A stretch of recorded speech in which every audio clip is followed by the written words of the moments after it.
जय Hind and hello guys, स्वागत है आपका आपके अपने YouTube चैनल ज्ञानदय होस्ट में। और इस वीडियो में मैं आपको बताने वाला हूं navy Naval dockyard Visakhapatnam online form 2024 के बारे में कि कैसे आपको यहां पर 275 अप्रेंटिस का फॉर्म फिलअप करना है। आपको इस वीडियो के अंदर बहुत ही अच्छे से बताया जाएगा कि कैसे आप इस फॉर्म को कंप्लीट करेंगे। और मैं आपको बता दूं, ये फॉर्म ऑनलाइन एंड ऑफलाइन दोनों रहेगा। ऑफलाइन इसलिए रहेगा क्योंकि फॉर्म भरने के बाद में आपको कुछ डॉक्यूमेंट के साथ में इस फॉर्म को भेजना है। जब तक आप फॉर्म भेजेंगे नहीं तब तक आपका फॉर्म कंप्लीट नहीं माना जाएगा। इसलिए आपको वीडियो को पूरा देखना है और जानकारी को अच्छे से समझ के फॉर्म का कंप्लीट प्रोसेस जान लेना है। तो चलिए शुरू करते हैं। तो पहले तो फटाफट से वीडियो को लाइक शेयर कर दीजिए और चैनल को सब्सक्राइब कर लीजिए, क्योंकि गाइज जब तक इस वैकेंसी का प्रोसेस कंप्लीट नहीं होगा तब तक आपको इसके बारे में समय समय पर सभी अपडेट दिए जाएंगे। तो कर दिया आपने। इसके बाद में अब आप क्या करेंगे, जो लिंक इस वीडियो के डिस्क्रिप्शन में दिया है इसको आप ओपन करेंगे। ये ओपन करने के बाद आपके सामने यहाँ पर भर्ती की जानकारी आएगी कि इसमें 275 पोस्ट निकाली है।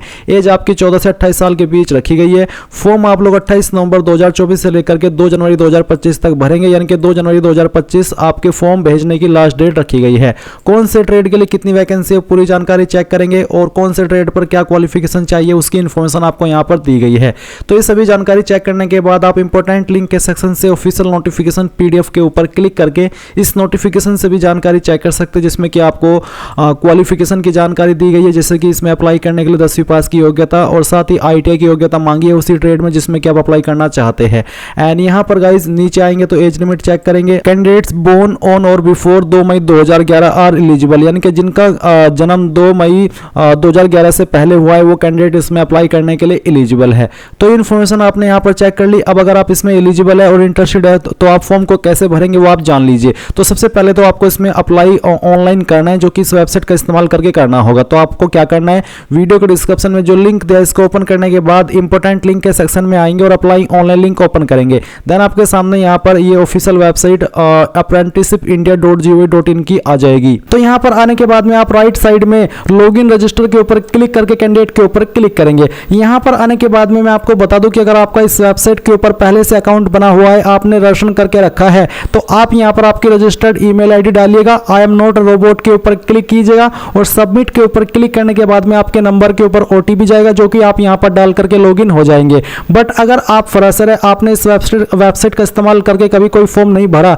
तो आप रजिस्टर एज ए कैंडिडेट के ऊपर क्लिक करेंगे। अगर आपकी ITI कंप्लीट है तो फिर आप यहाँ पर अपना रजिस्टर्ड मोबाइल नंबर डालिए, यानी कि जो कि आप रजिस्टर करना चाहते हैं, और यहाँ पर अपनी ईमेल आईडी एंटर कीजिए। आई एम नॉट रोबोट इसके ऊपर क्लिक करके रजिस्टर कर दीजिए। अगर आप ITI स्टूडेंट है, यानी कि अभी ITI कर रहे हैं, तो फिर आप ITI स्टूडेंट सिलेक्ट करके यहाँ पर आपका ITI का रोल नंबर डालिएगा एंड फाइंड डिटेल्स के ऊपर क्लिक करके अपनी डिटेल को फाइंड कर लीजिएगा। बट अगर आपकी, जैसे कि मैंने कहा, ITI कंप्लीट है, तो फिर आप यहाँ पर आपका मोबाइल नंबर, अपनी ईमेल आईडी और फिर आप यहाँ पर टिक करके रजिस्टर के ऊपर क्लिक कीजिए। अब गाइज आपके नंबर पर जो OTP आया है वो OTP आप यहाँ पर डालिए और सबमिट के ऊपर क्लिक कीजिए। सबमिट पर क्लिक करने के बाद आप देखेंगे रजिस्टर्ड सक्सेसफुली और आपको यहाँ पर एक नंबर मिल चुका है। ये आपका अप्रेंटिस कोड है, आपको इसको कॉपी करना है और यहाँ से आपको ओके कर देना है। ओके करने के बाद में अब आपकी जो ईमेल आईडी अभी आपने रजिस्टर की है वो आप यहाँ पर डालिए। आई एम नॉट रोबोट इसके ऊपर क्लिक कीजिए एंड देन फिर से सबमिट के ऊपर क्लिक कीजिए। अभी गाइस जब आपने यहाँ पर OTP वेरिफिकेशन किया तो उसी वक्त आपको आपकी जो ईमेल आईडी आपने यहाँ पर रजिस्टर की है उसके ऊपर एक ईमेल सेंड की गई है, जो कि इस प्रकार की है, जहाँ पर है यूजर वेरिफिकेशन के नाम से सब्जेक्ट और आपका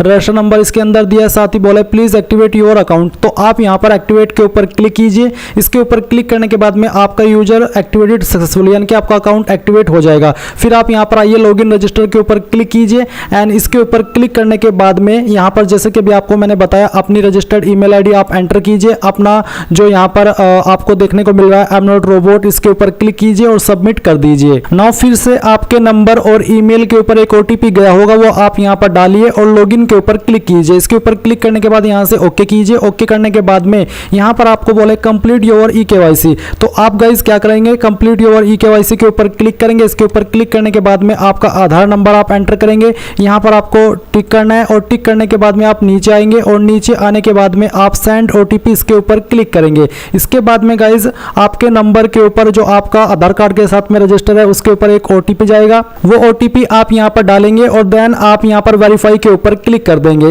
इसके बाद में गाइज आपकी यहाँ पर eKYC हो जाएगी। फिर आप यहाँ पर राइट साइड में क्लिक करके डैशबोर्ड के ऊपर आ जाइएगा। अगर आप किसी और पेज पर पहुंच जाते हैं फिर आप यहाँ पर अपडेट बैंक डिटेल इसके ऊपर क्लिक कीजिएगा। मेरी प्रोफाइल पहले से बनी हुई है और उसी से मैं जानकारी आपको यहाँ पर अब एक्सप्लेन कर रहा हूँ। तो आप अपडेट बैंक डिटेल के ऊपर क्लिक कीजिए या फिर फिल बैंक डिटेल के ऊपर क्लिक करके आप यहाँ पर अपनी जानकारी भरेंगे। कैसे? आपको आपके IFSC कोड को यहाँ पर डालना है, आपका जो बैंक नेम है वो आप यहाँ पर सिलेक्ट कर लेंगे, आपका अकाउंट होल्डर नेम यानी कि किस नाम पर अकाउंट है वो आपको बताना है, अलाउड फॉर DBT इसमें आपको यस कर देना है, अकाउंट नंबर देना है, अकाउंट टाइप क्या है, सेविंग या करंट वो आपको सिलेक्ट कर लेना है। इसके बाद में पूछे कि is the above entered bank account linked seeded with Aadhaar, क्या ये आपका बैंक अकाउंट आधार के साथ में लिंक है? अगर हाँ तो आप यहाँ पर यस करेंगे। इसके बाद में आप यहाँ पर टिक करेंगे। अगर आपको नहीं पता कि लिंक है नहीं है तो आप डोंट नो के ऊपर भी क्लिक कर सकते हैं। फिर आप यहाँ पर सबमिट कीजिए। सबमिट करने के बाद ये जानकारी आपकी यहाँ पर सेव हो जाएगी। इसके बाद में आप यहाँ पर आइएगा और आपको अपडेट प्रोफाइल इसके ऊपर क्लिक करना है या फिर कह लीजिए कि फिल प्रोफाइल डिटेल इसके ऊपर क्लिक करना है। इसके ऊपर क्लिक करने के बाद आपके सामने ये जानकारी आएगी।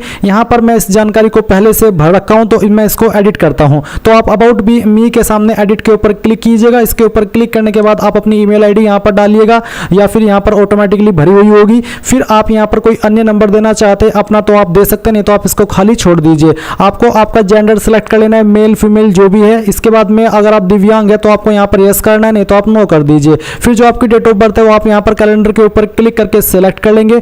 आपके फादर या फिर मदर या फिर आपके पति पत्नी का नाम आपको यहाँ पर देना है। आपने जो भी नाम यहाँ पर दिया है उसके साथ में आपका क्या रिलेशनशिप है, फादर है, मदर है या फिर पति पत्नी है, वो आप सिलेक्ट कर लेंगे। फिर यहाँ पर आपने आपके फादर का नेम एंटर करना है। इसके बाद में नीचे आपको आपकी माताजी का नाम देना है। आईडी प्रूफ में आप यहाँ पर कोई एक आईडी सेलेक्ट कर लीजिए। जो भी आईडी आप यहाँ पर सेलेक्ट कर रहे हैं उसका फिर जैसे कि मैंने अदर सेलेक्ट किया तो अदर सेलेक्ट करके मैंने यहाँ पर आधार कार्ड लिखा है और फिर आपको यहाँ पर आधार कार्ड की जो फाइल है वो अपलोड करनी है फ्रंट बैक दोनों से। इसके बाद में यहाँ पर गाइज जो आपने आईडी दी थी उसका जो नंबर है वो आप यहाँ पर लिखेंगे। स्टेट ऑफ डोमिसाइल के कौन सी स्टेट के निवासी है वो स्टेट आपको सेलेक्ट कर लेनी है। इसके बाद में अगर आपके पास निवास प्रमाण पत्र है तो आप सपोर्टिंग डॉक्यूमेंट के अंदर अपलोड कर देंगे, नहीं तो आप इसको खाली भी छोड़ सकते हैं। फिर आपकी कास्ट कैटेगरी कौन सी है वो आप यहाँ पर सेलेक्ट करेंगे। इसके बाद में आप यहाँ पर आपकी सिटी का नाम देंगे, आपका जो एड्रेस है वो आप यहाँ पर लिख देंगे लाइन फर्स्ट 2 के अंदर। स्टेट यहाँ पर अपनी सेलेक्ट कर लेंगे, अपनी डिस्ट्रिक्ट को आपको सेलेक्ट करना है, अपना पिन कोड डालना है। आपको यहाँ पर अब कैंडिडेट सिग्नेचर इमेज के अंदर आपका सिग्नेचर अपलोड करना है जिसका जो फॉर्मेट है इनमें से कोई भी चल जाएगा। और यहाँ पर आपको अब नीचे आना है और अबाउट मी अपने बारे में कोई भी जानकारी आप देना चाहते हैं बताना चाहते हैं तो यहाँ पर लिख दीजिए एंड देन फिर आप इसको सेव कर दीजिए। मैं यहाँ पर अपडेट करूंगा क्योंकि मेरे सामने अपडेट का ऑप्शन है, मेरी जानकारी पहले से फिलअप है। अब गाइज आपने ये जानकारी भरने के बाद में क्या करना है, आपने यहाँ पर प्रोफाइल के ऊपर क्लिक करके फिर से इसी इंटरफेस पर आना है और अब आपको ऐड एजुकेशन पर यहाँ पर ऐड एजुकेशन पर क्लिक करना है। फिर आप क्वालिफिकेशन टाइप में यहाँ पर एजुकेशनल क्वालिफिकेशन सेलेक्ट करेंगे। क्वालिफिकेशन में आपको यहाँ पर 10th सेलेक्ट कर लेना है।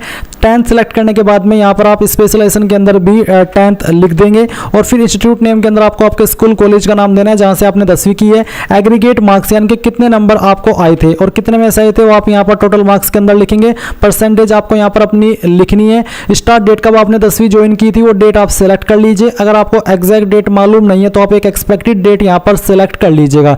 कब आपने 10वीं कर ली थी वो डेट आप यहाँ पर सेलेक्ट करेंगे। फिर यहाँ पर आपका जो 10th का सर्टिफिकेट है वो आपको अपलोड करना है। जहाँ पर भी आपके सर्टिफिकेट की फाइल है वो आप यहाँ पर सेलेक्ट कीजिए, यहाँ से ओपन कीजिए एंड इसके बाद आप इसको यहाँ पर सेव कर देंगे। मेरे सामने जैसे कि मैंने कहा कि मैं जानकारी को दोबारा से एडिट करके दिखा रहा हूँ तो अपडेट का ऑप्शन है, आपको यहाँ पर सेव करने का ऑप्शन मिल जाएगा। फिर से आप यहाँ पर बैक टू प्रोफाइल के ऊपर क्लिक कीजिएगा और उसके ऊपर क्लिक करने के बाद ऐड एजुकेशन के ऊपर क्लिक करके आप फिर से एजुकेशनल क्वालिफिकेशन को यहाँ पर सिलेक्ट करेंगे। एंड अब आपने अगर 12वीं की है तो आप यहाँ पर 12वीं सिलेक्ट कर लीजिए।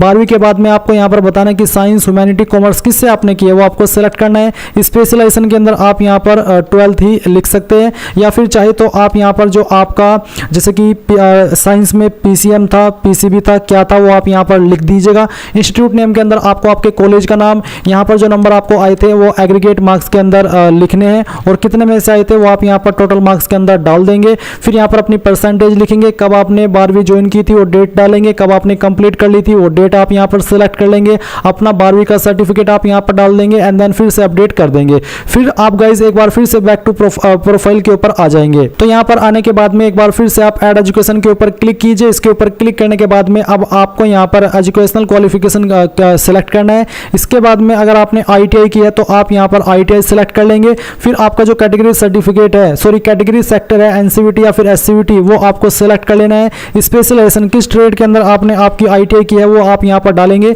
इंस्टीट्यूट नेम के अंदर आपने कहाँ से आपकी ये जो क्वालिफिकेशन है वो की है उसका नाम लिखेंगे, कितने नंबर आपको आए थे वो आप यहाँ पर एंटर करेंगे, कितने में से आए थे वो आप यहाँ पर डालेंगे, परसेंटेज आपको यहाँ पर डाल देनी है, कब आपने ITI ज्वाइन की थी वो डेट सेलेक्ट करेंगे, कब आपने कंप्लीट कर ली थी वो एंड डेट के अंदर सेलेक्ट कर लेंगे। और यहाँ पर जो आपका क्वालिफिकेशन डॉक्यूमेंट है जो कि आप PDF के रूप में भी कर सकते हैं, अगर आपके एक से ज़्यादा डॉक्यूमेंट है जिसमें कि आप मार्कशीट ऐड कर सकते हैं, आपका सर्टिफिकेट ऐड कर सकते हैं, सभी चीज़ें आप ऐड करके उसको एक PDF के रूप में बना लेना है और वो फाइल आपको यहाँ पर अपलोड करनी है एंड देन आपको अपडेट के ऊपर क्लिक करना है या फिर सेव के ऊपर क्लिक करना है। अब गाइज आप यहाँ पर प्रोफाइल के सेक्शन पर आकर के एजुकेशन में आप देख सकते हैं जितनी भी जानकारी आपने यहाँ पर क्वालिफिकेशन की भरी है वो सभी आपके सामने है। आप यहाँ पर इन सभी को चेक कर लेंगे। अगर आप कोई प्रेफरेंस देना चाहते तो आप एडिट के ऊपर क्लिक करके दे सकते हैं, जैसे कि मैंने यहाँ पर fitness trainer, welder and fitters इसको प्रेफरेंस दिए। आप एडिट के ऊपर क्लिक कीजिए, यहाँ पर जिसको भी आप प्रेफरेंस देना चाहते हैं वो आप यहाँ पर सिलेक्ट कर लीजिए और इस तरह से आप इसको सेव कर देंगे। इसके बाद में गाइज आप फिर से राइट साइड के ऊपर क्लिक कीजिएगा और यहाँ पर डैशबोर्ड के ऊपर क्लिक करके आपको इस इंटरफेस पर आ जाना है। तो गाइज अब आपकी रेशन प्रोफाइल कंप्लीट हो चुकी है। अब बात आती है कि कैसे आपको इसमें अप्लाई करना है, क्योंकि ये तो आपका रेशन का प्रोसेस था। अब इस रेशन प्रोसेस से आप इसमें तो अप्लाई करेंगे ही, साथ ही जो भी इस वेबसाइट के माध्यम से अप्रेंटिस वैकेंसी आती है उनमें भी आप अप्लाई कर सकते हैं बिना किसी मिस्टेक के। ये आपको दोबारा करने की आवश्यकता नहीं पड़ेगी। तो अभी कैसे आपको अप्लाई करना है वो आप जान लीजिए। आप यहाँ पर अप्रेंटिसशिप अपॉर्चुनिटीज के नाम से एक ये हेडिंग देख पा रहे हैं या टैब देख पा रहे हैं, आप इसके ऊपर क्लिक कीजिए। अप्रेंटिसशिप अपॉर्चुनिटीज के ऊपर क्लिक करने के बाद आप यहाँ पर सर्च बाय एस्टेब्लिशमेंट नेम में आएंगे और आपको नवल डॉकयार्ड सर्च करना है। अगर सिंपल नवल डॉकयार्ड सर्च करने पर आपको यहाँ पर नो अपॉर्चुनिटीज फाउंड का एक ऑप्शन एरर देखने को मिल रहा है, तो इसका मतलब है कि अभी आपकी वैकेंसी यहाँ पर अपलोड नहीं की है। क्योंकि अगर आप इस नोटिफिकेशन में आएंगे जहाँ से आपको अप्लाई करने का प्रोसेस बताया, तो आपको यहाँ पर यही बोला है कि आपको अप्रेंटिसशिप अपॉर्चुनिटीज के सेक्शन में आकर के नवल डॉकयार्ड सर्च करना है कैपिटल लेटर में और फिर आपको नवल डॉकयार्ड विशाखापट्टनम सिलेक्ट कर लेना है। पर अभी यहाँ पर नवल डॉकयार्ड विशाखापट्टनम के लिए कोई वैकेंसी इन्होंने अपडेट नहीं की। अगर मैं नवल डॉकयार्ड सिलेक्ट करता हूँ और उसके बाद में लोकेशन में मैं विशाखापट्टनम सिलेक्ट करता हूँ तो यहाँ पर नो अपॉर्चुनिटीज फाउंड का एक जो एरर है वो आ रहा है। तो इसके लिए गाइज आपको क्या करना है, आप यहाँ पर जैसे कि मैं एग्जांपल के लिए बता रहा हूँ, अगर मैं अभी नवल डॉकयार्ड मुंबई सेलेक्ट कर लेता हूँ तो यहाँ पर आपको जो वैकेंसीज है वो इस तरह से देखने को मिलेगी। तो आपको क्या करना होगा, सिंपली आप जिस भी ट्रेड में अप्लाई करना चाहते हैं उसके ऊपर अप्लाई के ऊपर क्लिक कीजिए। यहाँ से आपको इस तरह से लोकेशन सेलेक्ट करनी होगी और ओके कर देना होगा। ये मैंने आपको डेमो के लिए बताया है, क्योंकि आपको विशाखापट्टनम के लिए अप्लाई करना है तो आपको विशाखापट्टनम के लिए ही यहाँ पर वैकेंसीज देखनी होगी। उसके बाद में गाइज आप यहाँ पर इस तरह से आएंगे और आपको डैशबोर्ड के ऊपर क्लिक करना है और डैशबोर्ड के ऊपर क्लिक करने के बाद में आप यहाँ पर देख सकते हैं कि आपने अभी कौन सी वैकेंसी के लिए अप्लाई किया है। आप यहाँ पर आएंगे, एप्लीकेशंस के सेक्शन में आएंगे, फिर आप यहाँ पर देख सकते हैं कि आपने किसके लिए अप्लाई किया है। और गाइज आप यहाँ पर व्यू के ऊपर क्लिक करके अपने जो प्रोफाइल है उसका एक जो प्रिंट है वो ले लेंगे।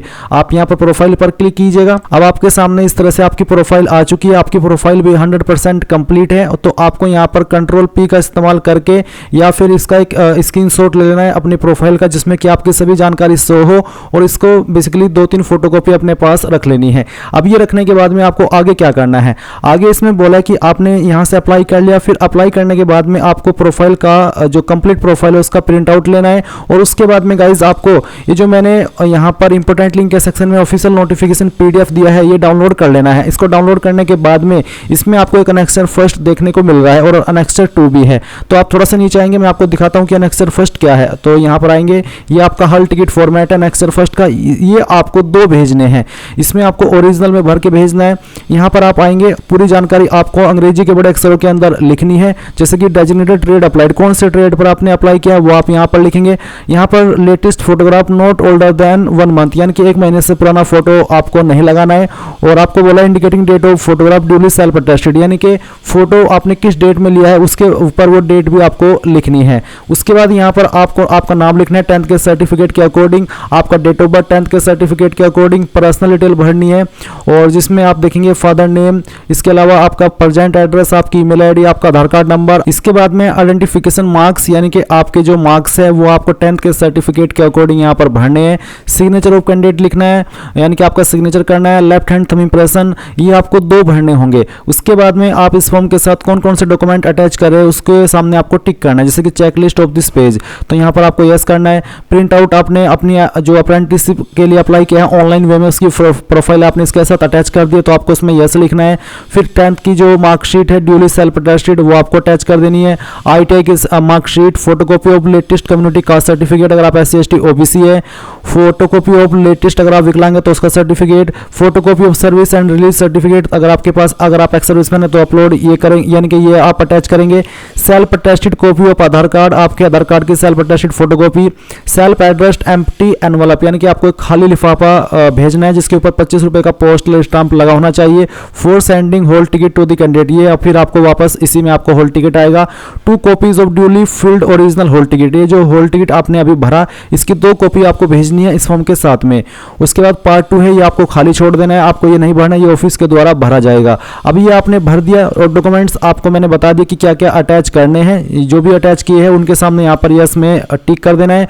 और फिर ये फॉर्म आपको कहाँ पर भेजना है वो भी आप यहाँ पर देख लीजिए, इसी नोटिफिकेशन में आपको उसकी जानकारी दी है। तो self attested photocopy of certificate also be submitted during interview, यानी कि सभी जो डॉक्यूमेंट्स आप इस फॉर्म के साथ अटैच करेंगे ये आपको जब आपका इंटरव्यू होगा तब भी आपको वहाँ पर दिखाने होंगे।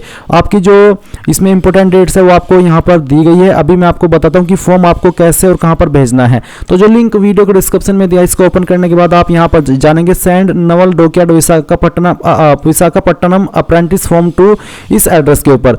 ये जो यहाँ पर आप एड्रेस देख पा रहे हैं इस एड्रेस के ऊपर आपको आपका ये जो फॉर्म है वो भेज देना है और ये आपको बाय पोस्ट भेजना होगा और ये 2 जनवरी 2025 से पहले पहुंच जाना चाहिए। तो इस तरह से गाइस जब आप ये फॉर्म वहां पर भेज देंगे तभी आपका फॉर्म कंप्लीट माना जाएगा और ये आपका कंप्लीट प्रोसेस है इस फॉर्म को भरने का, जो कि मैंने आपको अच्छे से एक्सप्लेन कर दिया है। कोई सवाल डाउट रह गया हो तो कमेंट के माध्यम से पूछ लीजिएगा। Thanks for watching. जय हिंद।